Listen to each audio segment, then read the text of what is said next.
Hello friends, welcome back to the channel. Welcome back to SBA Prepping, Survival, and Bushcraft. How y'all are? It's been a while since I put up a video here on this channel, and I keep saying I want to get back into it. But it's just been such ugly weather lately. I'm out here at the barn at St. Bernard Acres, where all my bug out stuff is. Well, not all of it, but some of it. I wanted to talk about something today that I was thinking about over the last couple of weeks. I've thought about it. And it has to do with bugging out and groups. So if you don't need to bug out, if you don't need to be a part of a group, then I guess this isn't really going to concern you too much. But I got to thinking about everybody, does these videos and all these channels talk about their bug out locations, and, they got their bug out bags to get their families out to wherever their bug out location may be. But what about the ones that live in the city and don't have a bug out location? Or you live in the suburbs and you don't have another location that you could bug out to if need be. So I got to thinking, this whole group concept of people all bugging out to a location and have their own things out there. I've never been fond of that idea. I've made videos on my St. Bernard Acres channel about things like that and why I don't agree with it. And, there are good benefits to it, but there are some bad ones as well.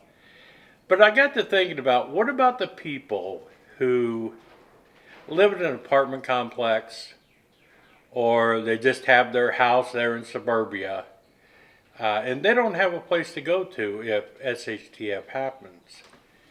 And I got to wondering, but I live in South Wheeling, amongst several thousand people. It's a city life. I mean, I got to think about that kind of stuff too, because I'm not living out here. And what if something happened that I couldn't get out of there? Or it would take me a few days or a couple of weeks before I could even get mobile to get out here where we want to be. This is my bug out location, but there's no guarantee you're going to have time or the opportunity to bug out per se. So I thought, you know what? I have some friends around Wheeling and around South Wheeling. What if we formed a little group? You talk to neighbors, you can feel out who's kind of the like-mindedness and, is thinking the same kind of things and are getting prepared. There's defense in numbers, right? So what if you formed a group in your little suburban area there, or your city area, or your apartment building?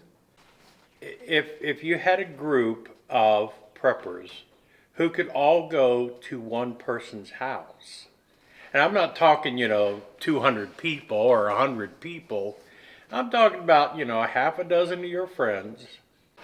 You all get together, you talk, you decide, okay, we're all in this together, we feel the same way, we're all prepping. What if something happened and everybody just met at Joe's house? Or anybody's house. I'm going to use my house for example. I have room to put people up. I have a brick house. We could semi-fortify my house if need be amongst the group. And we all met there. I don't think, you could last for years and years like that. In the beginning stages of the SHTF, the panic, a group would be a good thing to have going against the people who are not prepared, and the marauders and the evil-minded ones, if you will.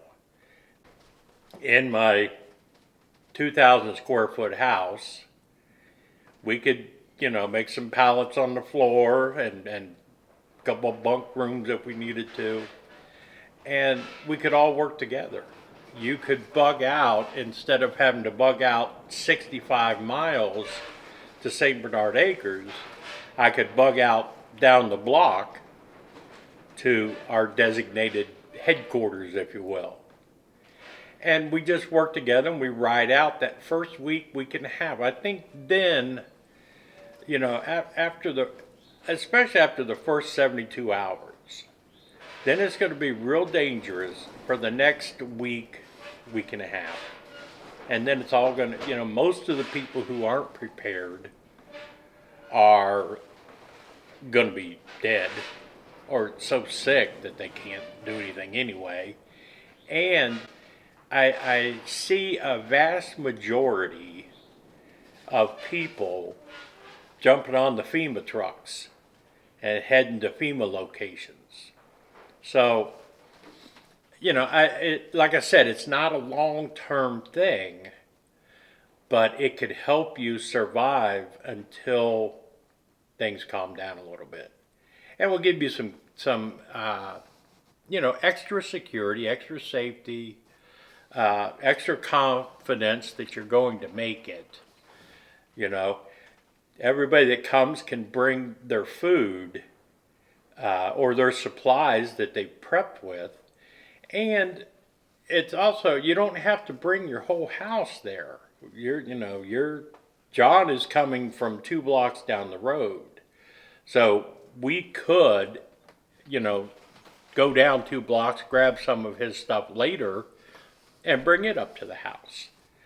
Same with anybody. If they're within a 1 mile radius, 2 mile radius, you guys could really make a nice stand there, if you will. I don't know if that would work. I haven't seen a whole lot about it. I haven't really thought about it because, I haven't needed to think about it. I got St. Bernard Acres that I could go to. But you know what? There's always that possibility we won't have the chance to get to St. Bernard Acres for a while. So what's the next best thing? To have a safe house in Wheeling that a few of us can go to. That way we always have somebody on watch. We always have things. We don't have to worry about structures. We don't have to worry about any of that for that first week, 2 weeks. And that's all I'm thinking about. But I see a lot of comments from people, what am I going to do? I live by myself in this house. How am I prepping? What am I going to do? Well, there are other people who are prepping. You might not know it because you haven't talked to them. But you need to talk to your neighbors. You can feel out, it's not difficult to know which ones have this mindset and which ones are smart enough to be preparing and getting ready for what's coming down the pike. Not that I know what's coming down that pike, but I know something's coming. You know something's coming. So give yourself a little edge. Try to form a little group.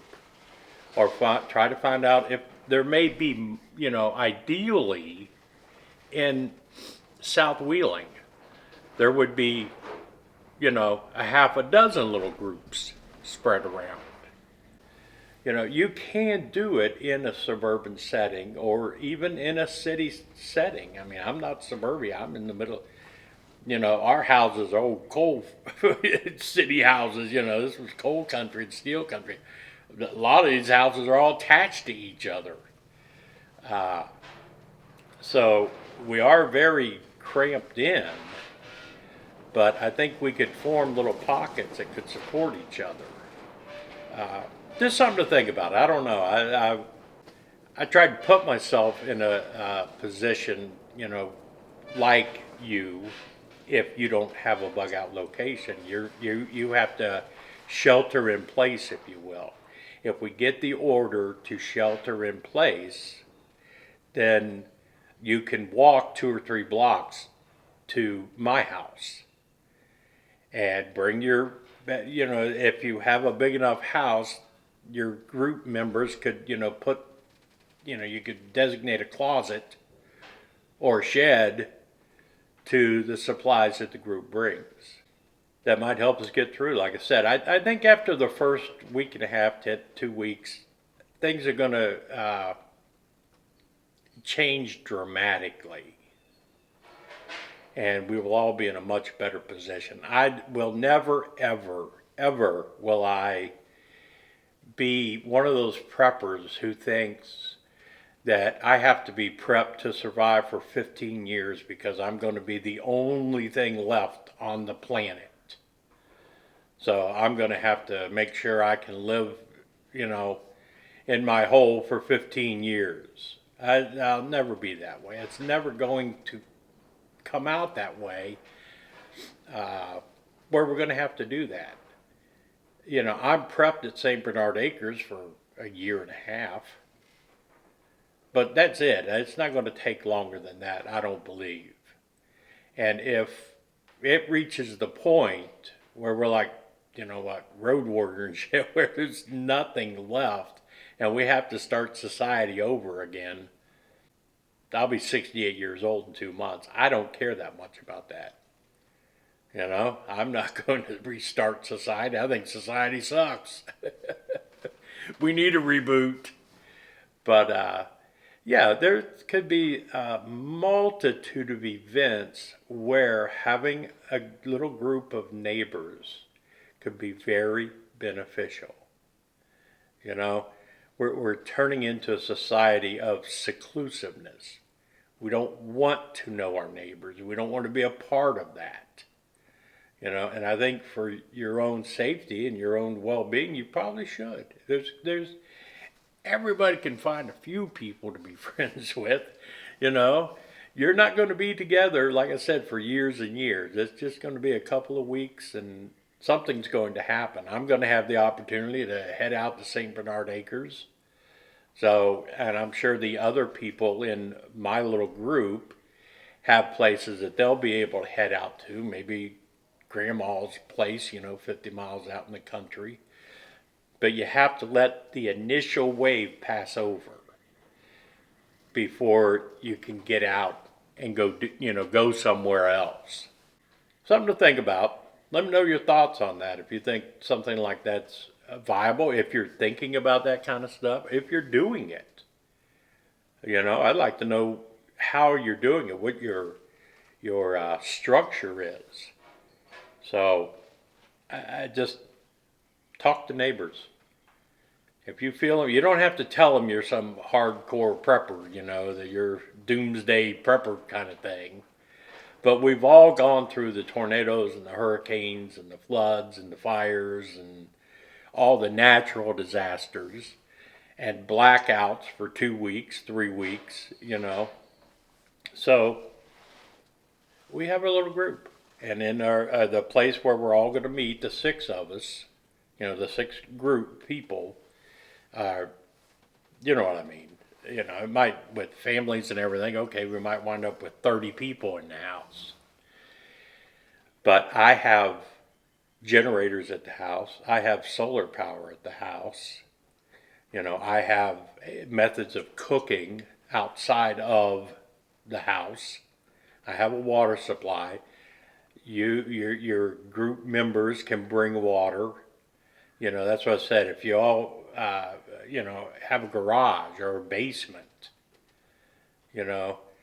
those 4 or 5 people in your group can set up, some stuff in your basement, not take over your basement, but say a set of shelves. Each person has a set of shelves along the wall that they can put their water on and their freeze-dried foods or whatever they want to bring or have just in case. There's a lot of possibilities to that. And I'm open to hearing some of them. I'm thinking about doing that in Wheeling. Because I'm not going to get to move out here for a couple of years. And I don't know if we have a couple of years left. If you're not thinking about this stuff yet, you better start thinking about it. Because I don't know how much time we have left. Let's get a conversation going. I'm going to put this on my Facebook group, Practical Preppers. But I have to come up with a new name for that. I guess somebody else had that from 20 years ago. I never saw it, but somebody else has seen it, so I might have to change the name. Uh, but yeah, I mean, I'm Joe Waller on Facebook if you want to join. Putting together a group on Facebook of just everybody to share ideas and thoughts and suggestions for how to get through things like this. So hop on over there. But this is Joe out here at the barn at St. Bernard Acres. I'm out.